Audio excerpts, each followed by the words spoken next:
The games have been played. The fantasy war has begun between Joe Me the Money and Best Bet Bish. We've been at it. Another interesting week of fantasy, Bish. A lot of injuries we've got to get into. So that's going to be a big part of the show today. There's been a lot, and I think a lot in that have fantasy relevance based on what your team's looking like. So, but Bish, how you doing? How are you feeling for the tonight's matchup? Give me all your thoughts. Yeah, I'm good, great. I had a good time down in London watching the game, and yeah, so a bit tired, but looking forward to the outcome of tonight.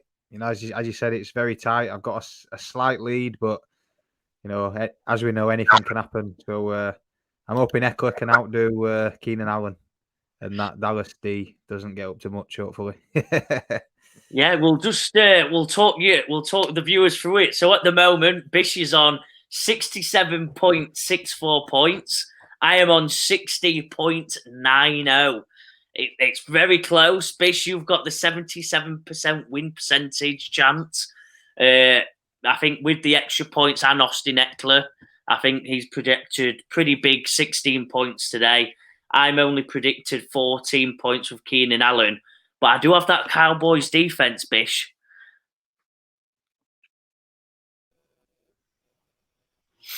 And we're back. A few internet issues. It's not a Monday evening without some internet issues, is it, Bish? I think that's always on a Monday. I don't know why. Never happens on a Thursday, just on a Monday. If you regularly watch our shows, I think you'll notice the difference on Thursdays. There's not one hiccup. It's a lovely dream of a betting show, and then the Mondays we fight through the storm to provide you the best content we can. But yeah, Bish, I think we were just talking about obviously Austin Eckler, Keenan Allen. The one X factor I do have that I think I will question you on is my Cowboys defense. Obviously, some massive performances. One dud against the San Francisco 49ers, but in general, some big scoring offenses. And I'm only predicted 6 points from them, Bish. That could be the difference maker there. What do you think? Yeah, I agree with you. It's a funny game. I've seen a lot of people say it's going to be a shootout, and others say it might be a tight affair. So I guess that comes into it. Obviously we've got one player each from the Chargers, Eckler, and Keenan Allen. So I'm sort of hoping if there's Chargers points, it sort of nullifies that Dallas defense. So, but yeah, obviously they'll be smart enough to, the 49ers putting a lot of points on them, so it gives them a bit of a leg up, and hopefully Micah Parsons has a quiet night. Yeah, he's been awesome, and is he your defensive player of the year? Who was your current defensive player of the year, Bish? I think right now what I've just seen, I quite like Myles Garrett. He'd be up there. He'd be close to, he's causing some havoc, sacks. I seen him one clip of him throwing Trent Williams with one arm, so that that's it's a big effort, that one. So he'd be up there. Yeah, I think Cowboys have been good. Parsons is obviously a large part of that. So, but I guess you get to a stage where you get that good. That's what people expect week in, week out. So you've got to go above and beyond.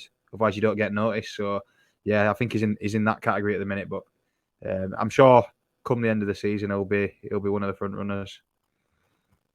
Yeah, I think he will have been awesome, and obviously, like you said, it's been at times I think a fantasy lifeline for me.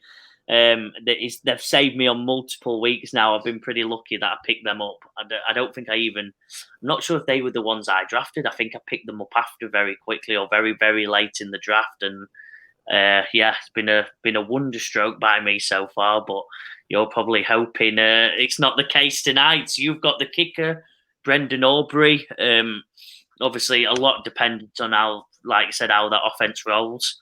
The kickers are quite hard to predict because you can get a lot of field goals. You can get a lot of, like you said, or you can just get a couple of extra points. The team might do very well offensively, but the kicker only gets 4 points if there's only 4 extra points and no field goals. So it's very hard to predict. So yeah, all still to play for. And I think when we both are waking up tomorrow morning, I don't know if you stay up, Bish. You might stay up for these Monday night games. Oh no, I'll be in bed, sound asleep. I watch it in the morning. Yeah, I've had a long weekend, so yeah, my bed's calling. Your bed's yeah. So no, I think we'll both be waking up at around 7:38 to message each other first thing, going boom or some other pleasantries at each other, whoever are on the losing side. But yeah, so that's the main one. Other than that, Bish, I believe in the league. It's been pretty decisive, hasn't it? There's not been many big scoring teams in general. It's been quite interesting in that regard. 105 points there. We've got a 94, 83 point win. We've got a 92 and 98. What a matchup that was between Seabass and Danny Bravo. Point. Oh yeah. With Tony Pollard to play. If he goes down early, Tony Pollard, Danny Bravo could come up with the win. Only obviously 2 points between that one. Oh, that's sorry, Joe. That's Bruno. That one, Danny Bravo. He got done by Grimesy. Danny Bravo. Oh, sorry, Bruno. Yeah, dirty birds. I know that he's a big Falcons fan. So yeah, that's Bruno. That. Oh, so it says Brew Darno. I presume that's Danny Bravo Darno. Yeah. That's a 4-1 from me. I apologise.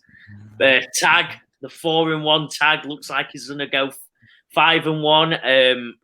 He's got Herbert to play tonight and CD Lamb, so that you can't see your brother Connor getting the win there. Sadly, he's only got he's had all of his play. That's it. Yeah, Fields has killed him, man. Fields went off injured. He's only got 5 points. Yeah, you'd expect 10 points from Herbert alone, let alone with Lamb as well. So yeah, that looks. But like you said, you never know in this game, do you? An early injury, you never know. And then we've got Isaac Farrell winning 112, the biggest score of the week. Isaac Farrell with stars like Mostert having a brilliant game, Drake London having his breakout game, possibly. Bish, what do you think to Drake London this weekend? Yeah, Desmond Ridder seems to, he's had a bit of talk from everyone about him not being able to throw the ball, and the last few weeks he's been letting it fly a little. So yeah, a big game from Drake London. To be fair, he's done well the last couple of games, Drake London, after a quiet start. So yeah, they seem to be slowly picking up the throwing side of the game. I've seen Kyle Pitts getting some points as well. So yeah, if they can get that passing going, we know how good they are on the ground anyway. So yeah, they could be in a dangerous team come later on in the season. I've always liked them. They've just not quite been ticking enough, have they? I think they struggle in the red zone. They struggle getting them touchdowns, which is surprising with two great, obviously, Bijan's probably going to average more than 1,000 yards this year, and obviously Tyler Algier got over 1,000 last year, so they've got 2,000 yard rushing running backs, and they can't seem to quite do it in the red zone this year. But hopefully they'll get it ticking a bit more and get some more competitive matchups on the line. But Bish, will start off. Give me your injury report this week. It's a big one. A lot of injuries to talk about. So let's get straight into it. Yeah, a lot have gone down. I'm gonna start with David Montgomery for the Lions, the running back there, and he's had a bit of time out earlier on in the season. He picked up a thigh injury and missed a week, and now this one it's a rib injury. And they've also been without Gibbs, the rookie, for this is the second game he's been out as well. So they really are, struggling on the running back front. Talk is it's a rib injury, so it says he might face some time out. So, which brings in Craig Reynolds, who's did all right, to be fair, this week. Picked up the slack. They had a good win. Didn't really have to do much, but racked up some points. So, yeah, David Montgomery's been good. He's in my team, actually. He's been good for a touchdown, most weeks. And a steady 12 to 13 points a game. So, it's a big blow for any Montgomery owners. Like you said, Craig, Gibbs is also out, so that brings in the third string, Craig Reynolds. So he might get a run. So he might be one to see who owns him, and if no one does, then a sneaky bid maybe. Yeah, I'd definitely get in for Craig Reynolds if the reports are Jameer Gibbs isn't playing another week. That leaves him as pretty much the sole running back. He didn't do amazing in his time when Montgomery went off, but I think he's going to have all the ball, and they're a run-heavy team, that Detroit Lions, and I think that means Craig Reynolds, whether he's an outstanding running back or not, gives him a lot of points and gives him that floor that a lot of owners are looking for. Bish, you're a floor man. We've talked about this. You're a floor man. I'm a ceiling man. He probably suits that bill pretty well. I think he's got a floor of 7 or 8 points there with just how much ball he's going to get and how much the Lions like to run the ball. Yeah, that's it. The only tough one is he's coming against the Ravens, so notoriously a tough defense. Actually watching them firsthand at the weekend, although Derrick Henry got off a few big runs, so you never know that. Yeah, he might just jag one for a big run and get those points for you. So it's one to keep an eye on, like you said, see what Gibbs is doing, see what the injury news is, and then like you said, the potential of him getting all the carries. That's what you want. You want volume. So if that's an opportunity available to you, it might be one that you need to look at. Basically, take us through your second as well, because I'm going to rattle off a particular position and go through a couple that we're talking about. But give us your second, Bish. So what I've gone two together here, just looking at the 49ers, and they had a couple go down. The dreaded Christian McCaffrey go down, as we spoke about. Injuries in the past, he's had a massive workload, and he's picked up what I believe now is again a rib injury. It started out as an oblique injury, but I think news is it's a rib injury. So, and at the same time, Deebo Samuel got injured as well, shoulder injury in the first half. That stopped him coming back. So all of a sudden, this high-powered offense scoring 30 points a game, you've just lost two massive weapons, and it sort of stifles you a little bit. Makes you a little bit more one-dimensional. On the flip side, Kittle owners, Ayuk owners, they're over the moon because all of a sudden you're going to be getting a lot more volume. I think Ayuk at the weekend, he had 10 targets, only managed to get 4 of them, but it just shows the workload, will increase massively there. And with the 49ers, I mean, behind McCaffrey, there's a plethora of running backs. There's 3 or 4 really. Again, can't stay fit, but they just come in, do the job.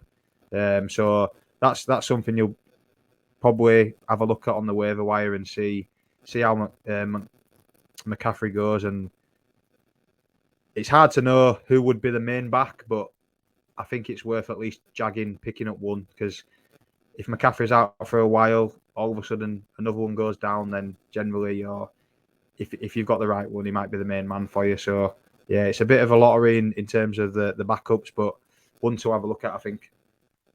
Yeah, I think, get on that. 49, if there's any available, like you said, it's worth the punt. I don't think you'd know.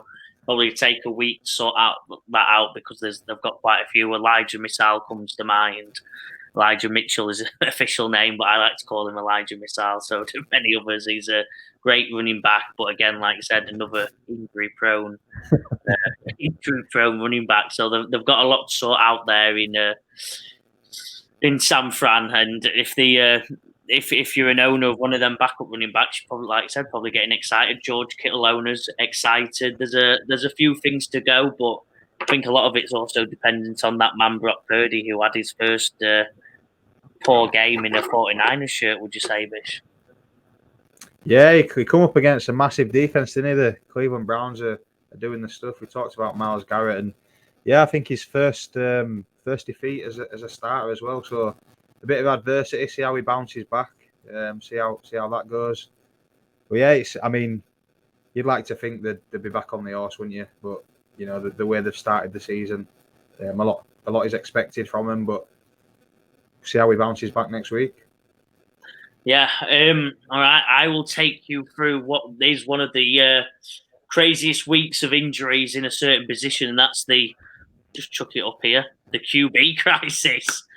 I've got a collective 1, 2, 3, 4, 5 QBs injured this weekend, Bish. We'll start off with the man Josh Allen himself. Took a blow. News reports are saying he will be okay, but that might mean he misses a week, might mean he misses 2. But Josh Allen's pretty tough. Hopefully he's back next weekend. But owners of quite a few owners of Stephon Diggs, owners of a couple of others of them, Gabe Davies maybe comes to mind, where you take a punt as a flex player. You'd be a bit nervous. Obviously, Josh Allen's so important, and in fact, just a fantasy player himself, who's one of the top QBs you draft every year. Then we'll go on to one that you've got to be nervous around is Justin Fields. He's ruled out in the third quarter of the game against the Vikings. He suffered a dislocated thumb. Well, I don't know about you, Bish, but I won't want to be chucking a football around with a dislocated thumb. It's not really indicative. And with an offense that has struggled so much, having your star player in Justin Fields injured, panic stations for any Chicago Bear owner of any player of any position, Bish, I think, or maybe set the running backs. Maybe they'll go even more running back heavy. But I'd be nervous for it all because I think that offense, even if it is more running back heavy, it's just going to get stifled. It's struggled anyway. And I think without Fields there and that threat of that running game he's got, I don't think there'll be any space for them running backs. So they know where it's going. DJ Moore owners, who I missed out the fact that I pulled off a trade. Well, I've not pulled off. I got offered DJ Moore for James Cook. I was very excited when it happened. I thought, I'll take that. DJ Moore, 40-point game, and then obviously Justin Fields has gone down injured, so kind of lowers my value of DJ Moore. And I think, obviously, like I said, every player, because that offense is going to be very slow. We'll go into others quickly. Waiver wire pick up quarterbacks. There's names of Baker Mayfield, Jimmy Garoppolo. I don't think many people were picking up Ryan Tannehill, but you never know. If for the Tennessee Titans, it might even be a good thing. I don't want to say that. Tannehill's not had the best of starts this year, but I think he is a serviceable quarterback, and I'm not sure. I think Baker's a massive miss. Jimmy G's a massive miss. I think the waiver wire part of this show is going to be a big one, especially in that QB position today, Bish. Yeah, like you said, all those injuries. There's Trevor Lawrence as well, who limped off, and he's day-to-day with a knee injury. And to add to that, you've got all those quarterbacks injured, and you've also got 6 teams on buys as well. So that throws up even more quarterbacks who obviously are unavailable next week. So the waiver wire, I think, will be busy for quarterbacks this week. And we had a look at ours before the show, and there weren't that many out there who you'd want in your team, but it's literally beggars can't be choosers at the minute. You know, with that injury list, you've just got to get a starter out there. So yeah, it's going to be. I think, especially in our league where we're bidding money wise, there might be a few overvalued quarterbacks on the waiver wire this week. Bish, that's the debate of this week. I don't think there's many others. We can debate all the other different points and what people have. What do you do? How much do you pay for a quarterback? Is that win that important for 1 week? Or do you play it smart and play the long game? Obviously, a lot of it's dependent on your league position. But what do you think, Bish? Because it's a tough call to make, to put a load of fab into a quarterback like Derek Carr. That probably a lot of people are going to be going for this week. Yeah, I think it depends who you're playing, I must admit. First, like, my scenario next week is I've got Lawrence. You know, he said he's day-to-day. If he actually play Thursday next week, which obviously is a very short turnaround for him. So I'm in that debate. What do I do here? Do I throw a lot of money at someone? I'm up against Danny Bravo next week, who's also got a lot of players on bye. So I'm sort of weighing up. He's got Jordan Love, so he'll be. Oh, and he's got Lamar Jackson as well. So I might need to dig in and spend some fab, because if you're going against a sort of mid-string quarterback, you might be able to get away with, I don't know, whoever's out there, a PJ Walker at the Browns if Watson misses, or you could have a dig at that. But coming up against Lamar Jackson, he's going to get some decent points. So yeah, I think I'm going to have to throw some money at a Derek Carr or a Josh Dobbs, I think, who's the main two on our waiver wire. Because if you were anyone who went with Minshew last week from me, I apologise. So I won't be touching him this week. You've got to admit when you get things wrong, aren't you? As long as you take your wins as well. But yeah, I don't know, Bish. I just don't know. Like I said, there's just not that many available. I think if you're in a position where you're 2-4, 1-5, and you need a win, or your season's looking closer and closer, looking to be over, Bish. I think it's got to be. I think you've got to go for it. I think in that later, if you're struggling and your quarterback's on that bye, I don't think you've got a choice. I think you fight for that Derek Carr, because the alternative, no offense, is a PJ Walker. It's some of them no-name quarterbacks who are coming back from this, who are the backups of these injured QBs, that I don't think many people will be wanting to start. Plus the ones on bye, you've just got no other options. And if you're against I think it's even more important if you're against a player who also has a QB that is on bye or injured, because then that might be the difference. If they have I can't even remember the names, but some of the backups for Ryan Tannehill, I can't pronounce his name. So yeah, what's it? give me. I think Malik Willis came in at the weekend, but he looks like he was moving a bit too quick for him. Malik backup for Jimmy Garoppolo. Sorry, I think I've got him mixed up quickly. Jimmy Garoppolo, they put in Brian Hoyer, although they have got a rookie Aidan O'Connell who played the week before. But they're putting Brian Hoyer. So, but again, another option, someone who's sitting on two quarterbacks, maybe you go and trade for one. Maybe you make a trade.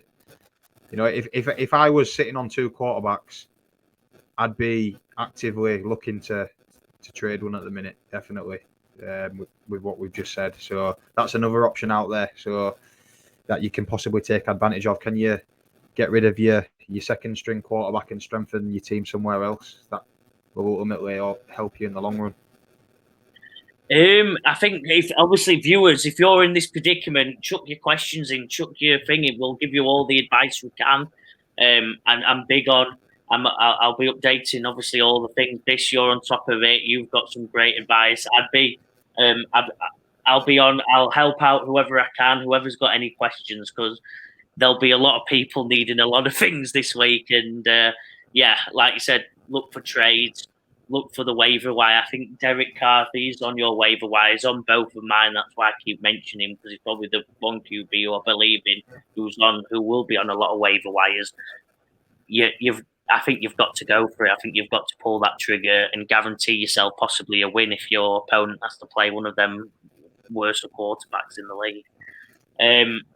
So that's the injury report. A lot to go through there, Bish. Hopefully we've given some nice advice out. Like I said, any questions, any concerns, dive in at us. We'll answer everything we've got, because it's going to be a big week for it with that many teams on bye, with that many injuries.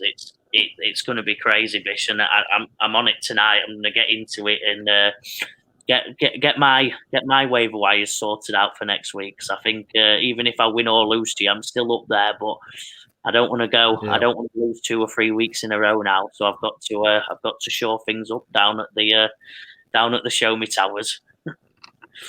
Yeah, it's getting tight up there. There's 4 of us at the minute on 4-1, and it's looking like obviously one of us won't be there, but the other 3, the other 2 on 4-1 will be look like they'll be on at 5-1. So that's it. Every week matters here. You need to be racking up those wins on a weekly basis. So yeah, it's getting to a time where you're going to have to take those chances. Right, there's something a bit more negative. We've got the fantasy flop straight into it. 2 in a row. Let's go. Bish, take us into your first fantasy flop this week. I think the biggest fantasy flop of the season so far is Jerry Jeudy this week. So for those, a bit of background, it was a live game, Thursday night game against the Chiefs, and Steve Smith Sr. was on the sideline. And apparently Steve Smith Sr.'s gone to try and say, they've had a bit of beef in the past. Steve Smith said some things that Jerry Jeudy weren't happy with. I think Steve Smith's gone to say something. Jerry Jeudy's just not acknowledged it, said something back. and then all of a sudden it's blown up, and Steve Smith has just ripped into him on live TV, calling him a mediocre wide receiver. He'll be out at the Broncos soon. And then Jerry Jeudy, to sort of back that up, goes for 3 receptions for 14 yards, and 2.9 points. So there's a lot going on at the Broncos at the minute. A lot saying pretty much everything is up for grabs, up for trade. They're trying to start again. So, it's probably not what Jerry Jeudy's after really at the minute. He's fighting fires on social media and with people, and and unfortunately his performances aren't backing him up on the field at the minute. No, he's been underwhelming this year on a team where actually Russell Wilson's ratings are actually up there in one of the best ratings as a QB. I think it's a 109. He's done pretty well this year. He's actually gone against the grain of how we were looking. He's throwing well. I think he's playing very safe. I think that's a big reason why his stats may look amazing on paper if you watch him. He's not taking any risk this year, when last year we were throwing it everywhere to try and get something going. This year's gone, I'm looking after myself a little bit and I'm playing it. I'm hitting that easy ball, or I'm keeping it to myself. But yeah, he's having an okay year in whole. But Jerry Jeudy's not been a recipient of that. I think the tight ends have done pretty well at Denver this year. The running backs are doing okay, but overall, yeah, the wide receivers and Jerry Jeudy being one of them stars. A brilliant player at Alabama, was touted to be something special. His attitude's doing more of the talking than he's playing at the moment, isn't it, Bish? So, I think that is a big flop. A big one. My fantasy flop this week is something, again, I like to do themes just so the viewers can get a roll on, and mine's George Kittle. Mentioned him earlier. He should be in for a big week. If he don't get a big week next week, I think George Kittle owners will be a bit disappointed with your season so far. But last weekend he got 1 receiving yard and 1 catch. So that's where George Kittle's at so far. He's had that one brilliant game, but in general, Bish, I don't think you're that happy. Another poor game for Kittle. Obviously does so much for the team on the blocking end of the tight end spectrum. Does a lot of that stuff. It's nothing on him as a player, but him as a receiving and fantasy player, I think you're getting more and more nervous.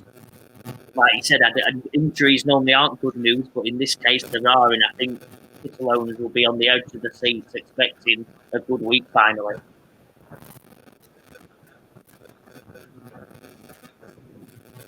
Yeah, that's it. Like you said, it's boom or bust. A boom or bust player. And, to be honest, he had a bit of pattern of this last year, but then he came big in the playoffs and, won some people titles. So, again, it's a player you've got to play. He's in a team that scores points. He's a good enough player. Like you said, hopefully with potentially 2 big weapons missing, it brings him out more. He's probably less of a blocking tight end now and more of a receiving tight end, and hopefully you can rack up some points that way from him. Yeah, I think I think in future lessons are, if you've got a player on a stacked offense, you've probably got to stack him around very consistent, steady players. I don't mind a George Kittle who can go for freakish amount of points as we've seen. But I think the way to build your team next year will be to stack him around consistent wide receiver 2, RB2, who have got that high floor, may not have the same ceiling, but you need some consistency around. If you've got a load of doing like that, like an AJ Brown, like on these teams, any receiver on the team, them sort of players you've got to be nervous about, and I think that's a lesson for all going into the future. Think about the way you plan to, think about the way you tackle. These things happen, and I don't think it's going to change anytime soon. But Bish, take me through your second injury report. No, it's my second fantasy plot, so I said injury report. Oh yeah, fantasy flop. My second one is I'm going to go with Logan Thomas, the tight end for the Commanders. I actually picked him up in a couple of leagues based off his performance last week. He had a big performance against the Falcons. 9 receptions, 77 yards, and 1 touchdown. Played a big part in the game, and then we roll forward to this week. Sorry, he played the Falcons this week. Although they did win, he only had 1 reception for 2 yards. And that's so 0.7 fantasy points for your tight end, which, I thought I was in for at least a double-digit day, to be honest with you. So that one hurt me quite a lot, and probably any other Thomas owners out there as well. What do you think to the tight end position this year, Bish? There's not much production other than your name's Travis Kelce, which it was a bit last year, but I think it's even more pronounced this year. It's been a crazy year for. I think wide receivers are obviously taking over, but wow, the tight end position's not. You're lucky to find anything. Yeah, it's been tough. Usually you get your sort of 2 or 3, don't you? Your Kelsey's up there, and then Andrews, Kittle. Yeah, it's been a bit disappointing. Dallas Goedert's come on the last few weeks. He's scoring a few points, and so yeah, it's hard to find someone who you can constantly rely on week in, week out, as you're saying. So you've got to build your team where every now and again you're going to take, some low points from this category, really. But I guess the one I say the one plus, it's the same for everyone. If you've not got Kelce, you're pretty much all in the same boat at the minute. So, it's generally just trying to pick matchups week to week and just, hopefully you can find a streamer that works for you that week. Brilliant. And then, my second fantasy flop this week is someone who tagged out a tag. I've got to call you out on your touchdown treble is Cam Akers, and it's not your fault tag. It was a shot to us all, but only 1 carry for 8 yards is it's not bad on your average. It's not bad on your average yards carry, but it's not good it's not good for fantasy, and it's not good on the pitch, Bish. They're just not using him as much as I think we thought. That offense it's so wide receiver heavy, even with Justin Jefferson out.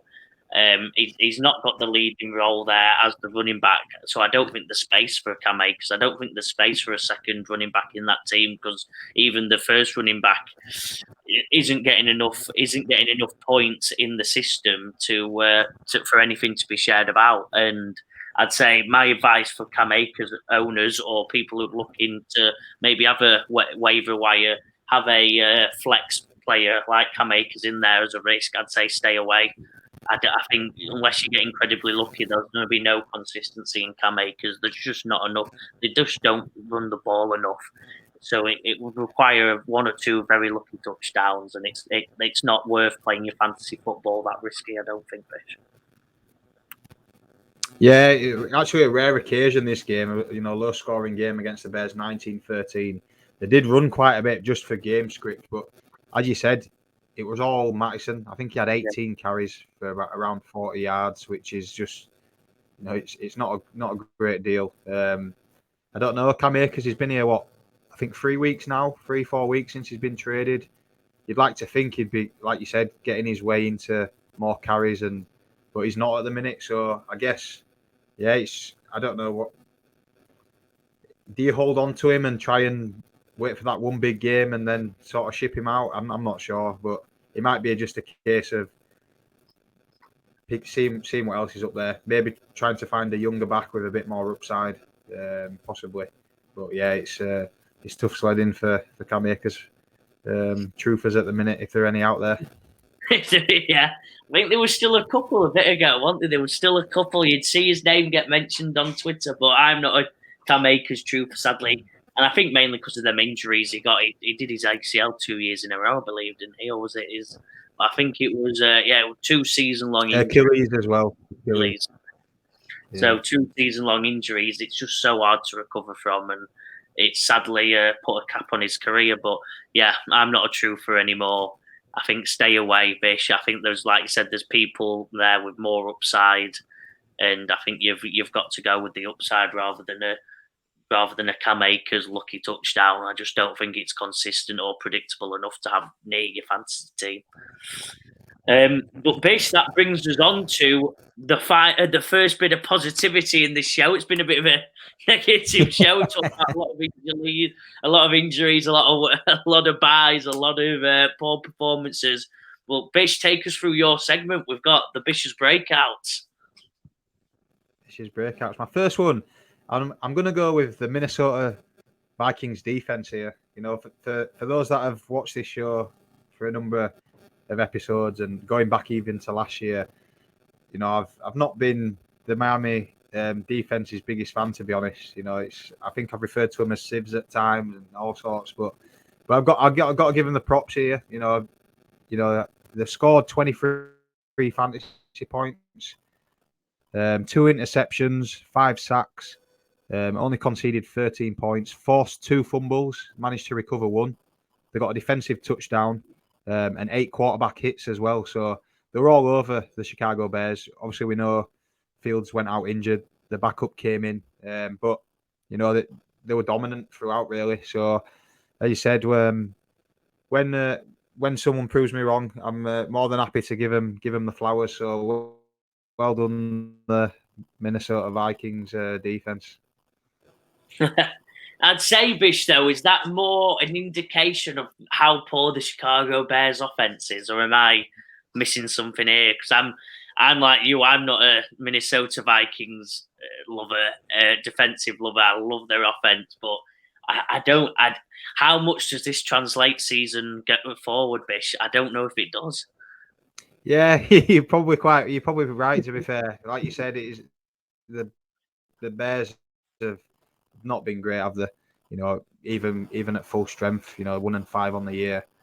A lot of questions asked about Fields. So yeah, it's probably. But at the end of the day, you can only beat what's put in front of you, can't you? Week to week. That's what fantasy is. It's about week to week. So for this week, they were great. Will it continue? I'm doubtful, but they've still got some splash players in them. You know, Daniel Hunter's still a big player for them. So Zadarius Smith. So they've got some players out there. So just probably. I can't see many more big weeks coming from them. So just credit quickly where it's deserved, and we'll go back to slow next week. Yeah. I'll take you through my top player of the week, my Bish's breakout. It's got to be a man who had 2 seasons ago was the leading wide receiver, broke all the records in the book, and he's back. His name's Cooper Kupp. 7 receptions, 148 yards and a touchdown. What a performance at the detriment of Puka Nacua, at the detriment to some of them other Rams wide receivers. But as a Cooper Kupp owner, whoever eventually took him in them drafts, because obviously you didn't know exactly when he was coming back, you didn't know how good he'd come back. No one predicted the Rams to be this good. I know they've not been lighting teams, they've not been blowing them out, but they've been a lot better than people expected. And then Kupp's now come back and got the ball rolling right where he left off that season or 2 ago, and I'm happy for him. Obviously, it's always tough coming back from an injury like he had, but I think Puka Nacua owners are getting a bit nervous. Bish, how much does this mean for Puka Nacua owners and Cooper Kupp owners? I'll just say once again, credit to you.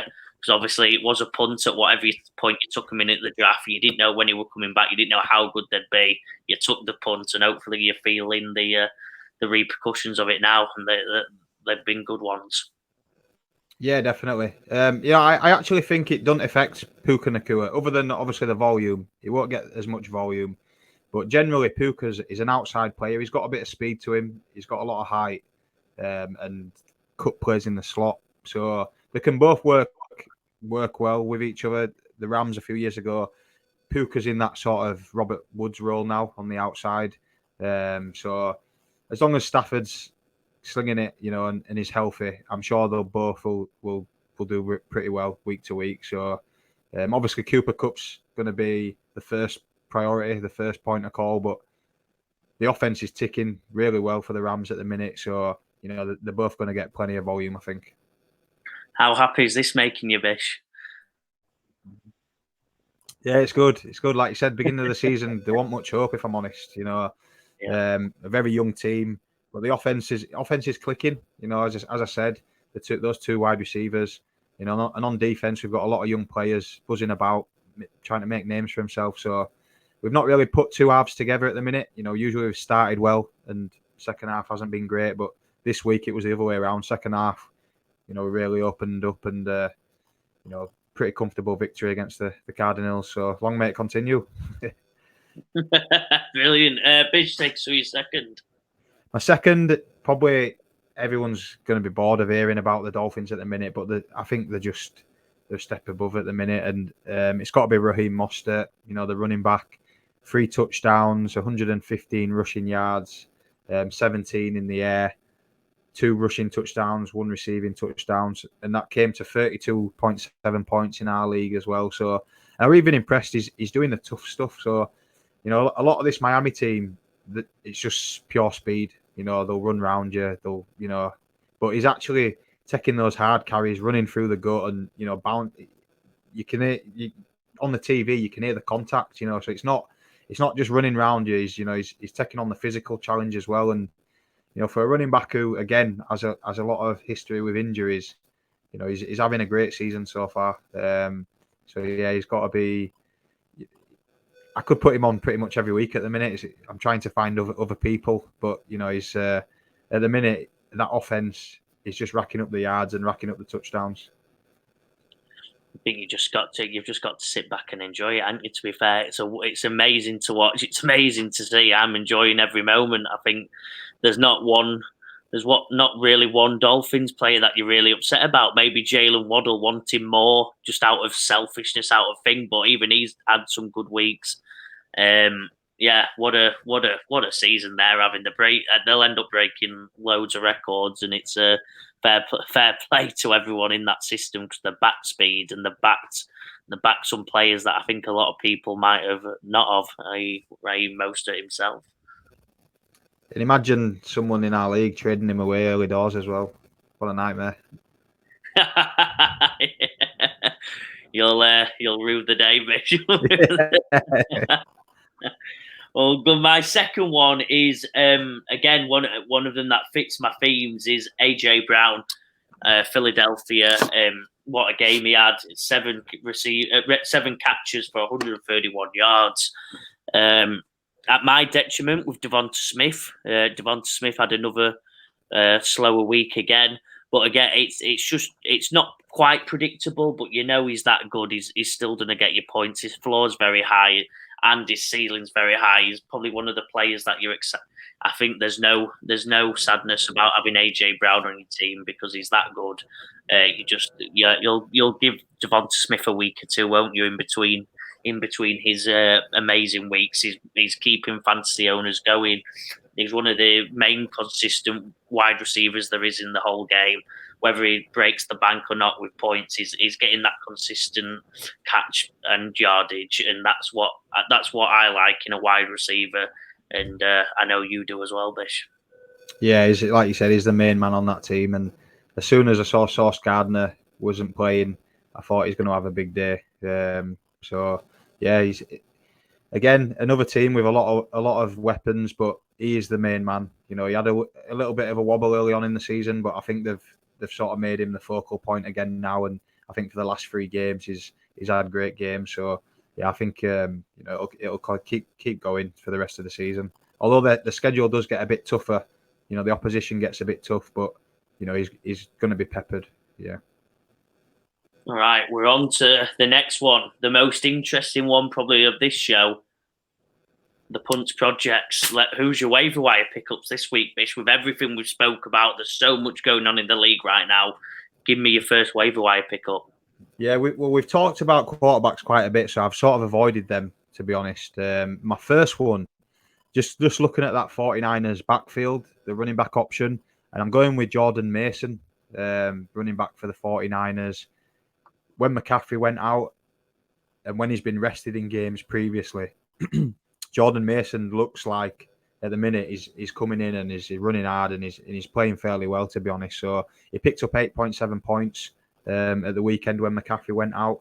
So, as we said, I think Elijah Mitchell might be back, but I'm liking what I'm seeing from Jordan Mason at the minute. So if he's out there, it's one I'm looking to pick up and just stash. Well, if I need him, if I've got players on buys, I won't be afraid of playing him, because you never know, he might jag a touchdown. What you're looking for is a touchdown. If you get that 6 points, they can bump it up with a few 30, 40 rushing yards. But yeah, in that offense, I'm looking at Jordan Mason to pick him up if he's available. I like it, Bish, yeah. I'll give my one. I am going to give a stab at this QB room, Bish, and I'm going to go Derek Carr of the New Orleans Saints. Mainly because he just gives you that floor. I think his lowest scoring week, which you won't be too happy with, but it's only 7. It's only 7 points. There's some that have much lower floors than that. He's averaging around 16 points a game. He gives you that floor. And I think he's a lot better than the other pickups. Like, if I scroll through the list with you here, it's not looking very strong. You've got Gardner Minshew coming off a 3 interception game. You've got Bryce Young, who's on an offense that it's still trying to figure a lot of things out. You've got Desmond Ridder coming back from a pretty poor game and poor season. You've got Mac Jones, who might be benched. Tyrod Taylor is back in business, but I don't think anyone's trusting him in fantasy anytime soon. Like I said, PJ Walker. And then you've got some Malik Cunningham, Blake Sims, Skylar Howard. You've just got a lot of people here that I don't said Skylar because he was the one down. I was rattling off the names, but he won't be playing over to her. But yeah, you've got a lot of backup QBs coming in, and I don't think you've got any other option. And I think you need that floor. I think you need to, if you're playing against a QB that might be competitive, I think you've got to go with someone who can get you a touchdown, who can get you them minimum 7 points, as we've seen. And I'd be spending a bit on Derek Carr if I'm struggling this week on my quarterbacks, Bish. I don't know about you though. I think you're not as happy as I am about it.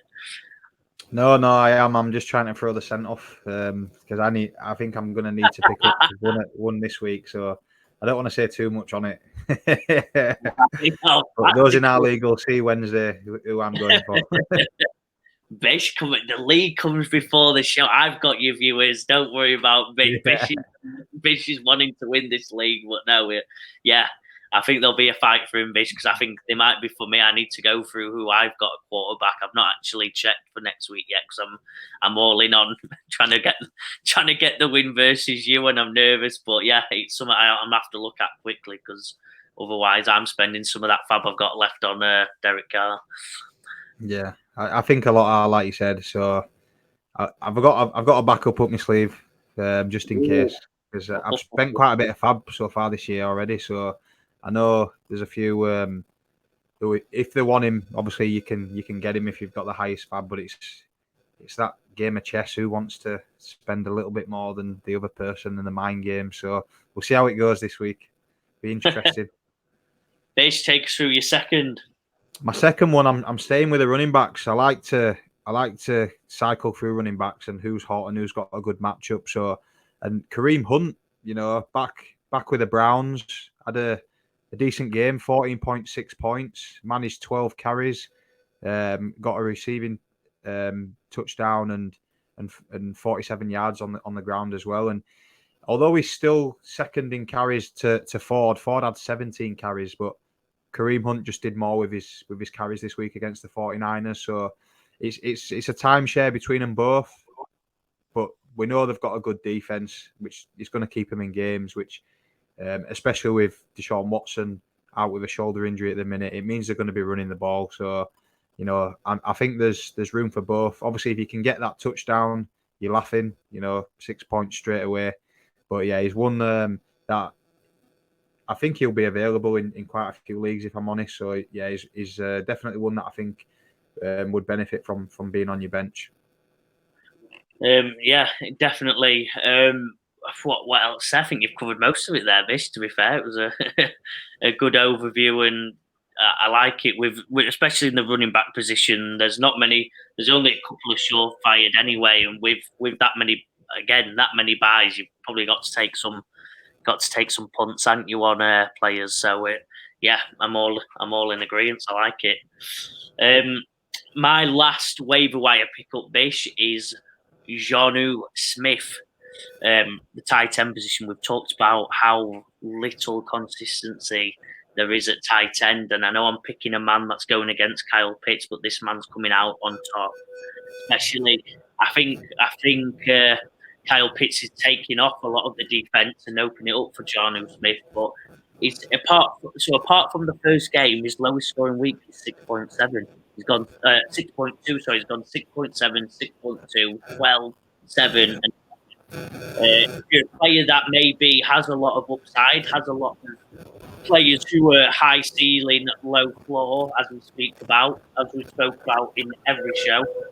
I think you go up and pick Jonnu Smith-ish. I think you go and keep that player who you know's got a floor, who's got a steady floor. He's not going to have a big week, but he's going to keep you ticking, and you're not worried about getting a dud at tackle tight end position with Jonnu Smith there. Obviously, Desmond Ridder likes throwing to him, and he's a big body who's getting enough receptions a game to keep him going. Yeah, it's a good call. Like you said, with the way they run the ball, you're going to see tight ends on the field. So he's going to be on the field. Pitts is going to be on the field, and the way Ridder is, it's an easy option for him. Like you said, he's a bit of.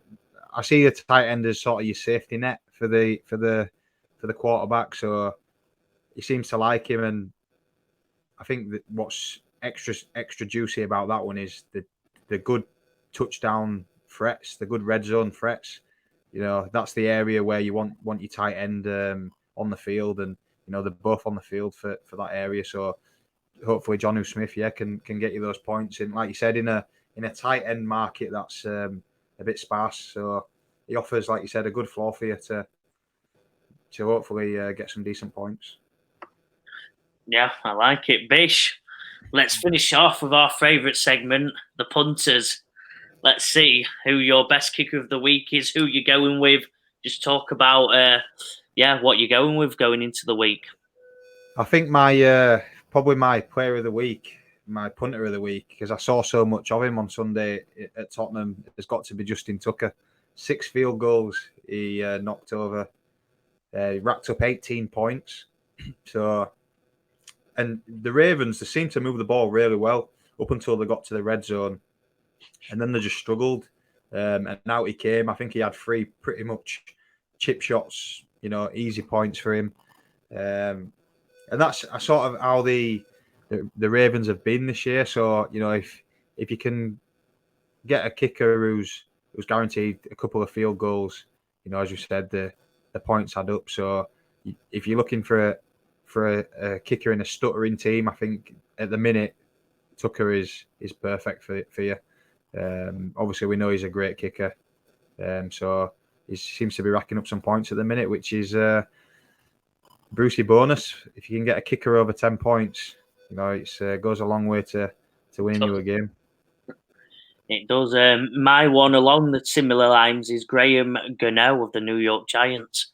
I think with Saquon coming back, the offense showed a bit of an uptick. I say a bit. They scored 3. They got 3 field goals, and obviously Graham Gano's the recipient of them. And I think they can move. They can quote unquote move the ball. I think they struggle in the red zone. They struggle in certain parts, but they do get some offense. They do have big plays. You can't have a player like Saquon without moving the ball a certain amount of space. And I think Graham Gano's the recipient of that. They consistently move it. They struggle to consistently move it, but they do get there. And they're a team that scores a lot of field goals. His averages are just very good. He's averaging, apart from the first week where he missed his only field goal attempt, he's averaging 8 points a game. So, like you said, I'm taking that, Bish. I'm taking that floor. And I think it's just because that offense can have plays to get down, but it's not consistent enough to get the touchdowns. And Graham Gano scores a lot of field goals from that. Yeah, great. And they've had a tough start, Giants, but they've got a good defense. And if you've got a good defense, generally you're going to get the ball back and have opportunities to be in decent range for field goals. So yeah, it's works perfectly. And hopefully you can keep kicking them over for those who have got him. Right, Bish, give us your outro. We covered a lot today. We're 55 minutes into this show, so give us the ending. We've had a good show. Like I said, the waiver wire is a massive one this week. We've got massive amounts of buys. We've got loads of injuries. Give us some positivity to end the show, Bish. As you said, it's a big week. For those in big matchups, those who need to jag them wins, those little margins. So go out there. Hopefully you've got good waiver priority. If you've not, get your money spent on those one or two more desirable quarterbacks, we'll say. Yeah. But yeah, like, subscribe. We're on all the platforms, for however you want to digest your content. Plenty more coming from us. And hopefully the next time you'll see me, I'll be 5-1 and Joe will be 4-2. And we've got a special guest, Bish. Shall we announce it now? We're trying to figure out how we're going to quite do this, but there will be 3 people in the next show. I'm going to leave it at that, but get ready. We've got a special guest coming on the way. It won't be hard to guess who, but we'll leave it as a shock surprise. We'll get it on. We've got a big Thursday coming. Let's have it, Bish. Looking forward to it.